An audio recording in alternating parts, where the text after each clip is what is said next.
Pharmacy council of India के according कौन है रजिस्टर्ड फार्मासिस्ट? जैसे कि लास्ट मेरा वीडियो आया ही था कि भाई रजिस्टर्ड फार्मासिस्ट को लेके बहुत सारे सवाल हो रहे हैं और आप लोगों के मन में भी बहुत सारी असमंजस है, स्टूडेंट्स परेशान भी। वैसे परेशानी वाली बात नहीं, अगर यही चीज डी फार्म वालों के लिए होती तो कहीं ना कहीं एक सोचने का तथ्य था, लेकिन ये चीज अगर बी फार्म और एम फार्म वालों के लिए बोली गई है तो इसका मतलब है कि सोचने वाली बात ही नहीं है, बिल्कुल बेवकूफ़ी वाला ये जो नोटिस है ये बोला गया, जिसके भी थ्रू बोला गया है वो सही नहीं है कि एक रजिस्टर्ड फार्मासिस्ट जो है वो सिर्फ डी फार्म वाले हैं, बी फार्म और एम फार्म वाले रजिस्टर्ड फार्मासिस्ट नहीं है। तो इसका तो कोई सार, कोई तथ्य है, कोई कंक्लूजन ही नहीं निकलता है, इस बात का कोई मतलब ही नहीं निकलता है। देखिए, हम जो भी बात मानते हैं किसकी मानते हैं? PCI pharmacy council of India की मानते हैं। अब मिनिमम क्वालिफिकेशन जो फार्मेसी काउंसिल ऑफ इंडिया ने, पीसीआई ने बताई है एक फार्मासिस्ट के लिए, ऑफिशियल नोटिस आया था अभी हाल ही में, कुछ ही दिन पहले ऑफिशियल नोटिस हमें देखने को मिला था कि भाई एक मिनिमम क्वालिफिकेशन एक रजिस्टर्ड फार्मासिस्ट की ये होती है। वो मैं आज आपके साथ शेयर करने वाली हूँ, वो नोटिफिकेशन क्लियरली आपको दिखाऊंगी भी, बताऊंगी भी।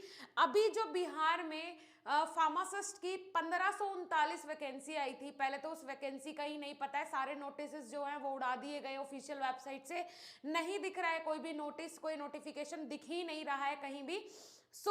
अब उन वैकेंसी को लेके ही ये बोला गया था कि सिर्फ डी फार्म वाले फार्मासिस्ट कहलाने के लायक हैं, सिर्फ एलिजिबल है डी फार्म वाले कैंडिडेट्स, बिकॉज वो ट्रेनिंग भी करते हैं, उनका ट्रेनिंग पीरियड अलग से होता है, 500 आवर्स की उनकी ट्रेनिंग होती है, 3 महीने के समथिंग। तो कहने का मतलब ये है कि भाई अगर उन्होंने ट्रेनिंग कर ली तो वो रजिस्टर्ड फार्मासिस्ट हुए, बी फार्म वाला रजिस्टर्ड फार्मासिस्ट नहीं हुआ, ना ही वो कहलाने के लायक है, ना ही वो एम फार्म वाला रजिस्टर्ड फार्मासिस्ट कहलाने के लायक है, ऐसा कुछ कहना है।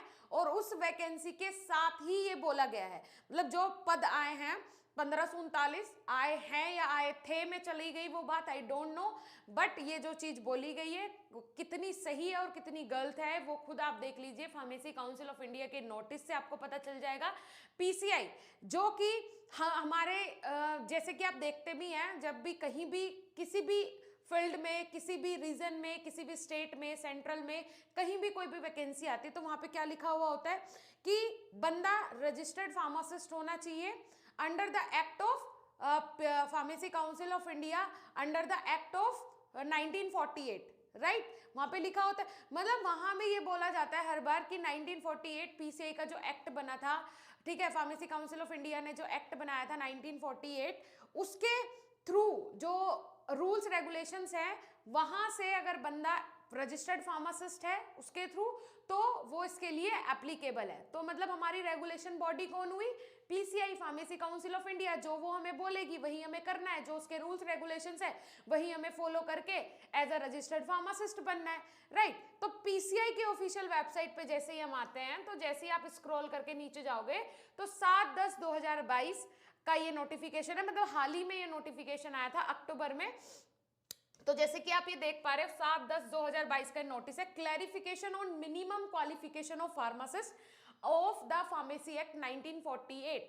फार्मेसी एक्ट जो है 1948 उसके अकॉर्डिंग रजिस्टर्ड फार्मासिस्ट की मिनिमम क्वालिफिकेशन क्या है और कौन कौन रजिस्टर्ड फार्मासिस्ट है, राइट। तो जैसे ही ये नोटिफिकेशन पे आप करते हो यहाँ पे क्लिक, तो ये नोटिफिकेशन कंप्लीट आपके सामने हो जाएगा ओपन, और जो इस नोटिफिकेशन में चीजें मेंशन है वही हमें माननी है, वही हमें सोचनी है और वही चीजें सही है।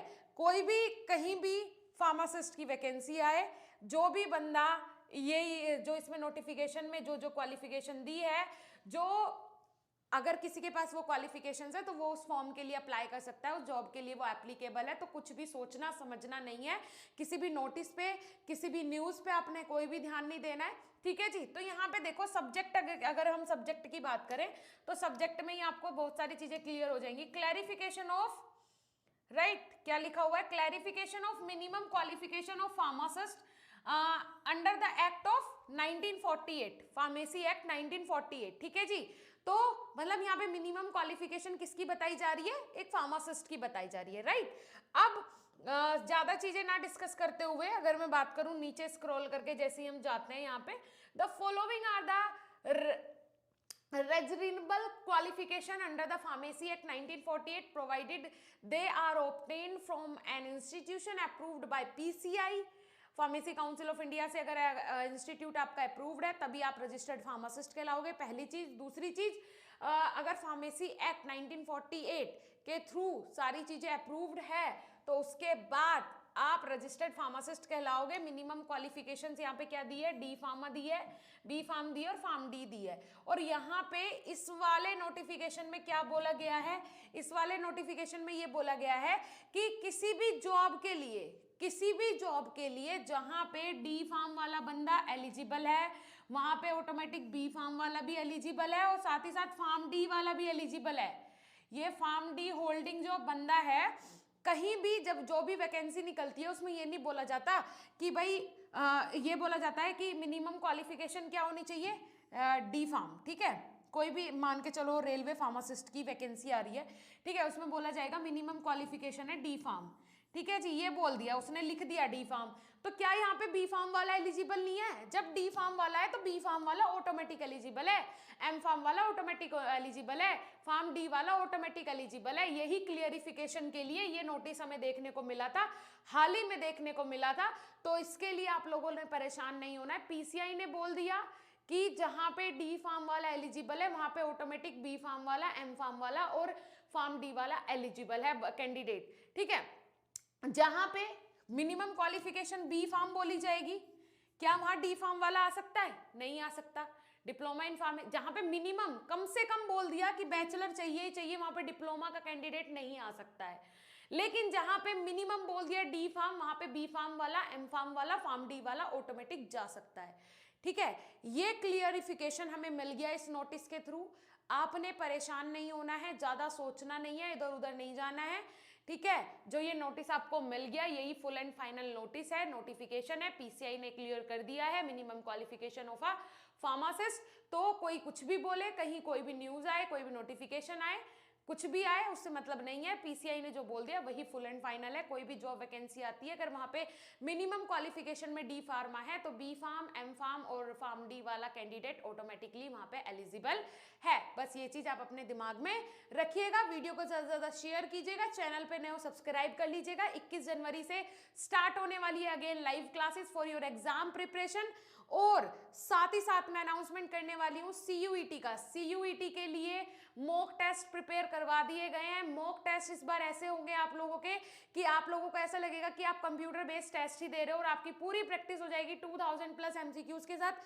अभी जाओ BSP pharmacy official app download करो, official app BSP pharmacy official, दोनों ऐप हमारी हैं, बीएसपी फार्मेसी भी, बीएसपी फार्मेसी ऑफिशियल भी। लेकिन अब जो क्लासेस होंगी वो फार्मेसी ऑफिशियल पे ही होंगी, जो लाइव क्लासेस होंगी, तो आपके लिए बेहतर होगा कि आप बीएसपी फार्मेसी ऑफिशियल ऐप जाके डाउनलोड करें। साथ ही साथ सीयूईटी की पूरी प्रिपरेशन भी बीएसपी फार्मेसी ऑफिशियल ऐप पे करवाई जाएगी, तो आप वहीं पे जाके कोर्सेज में ज्वाइन करो। स्टार्टिंग के 99 स्टूडेंट्स के लिए कोर्स का प्राइस ओनली 99 रुपीज है।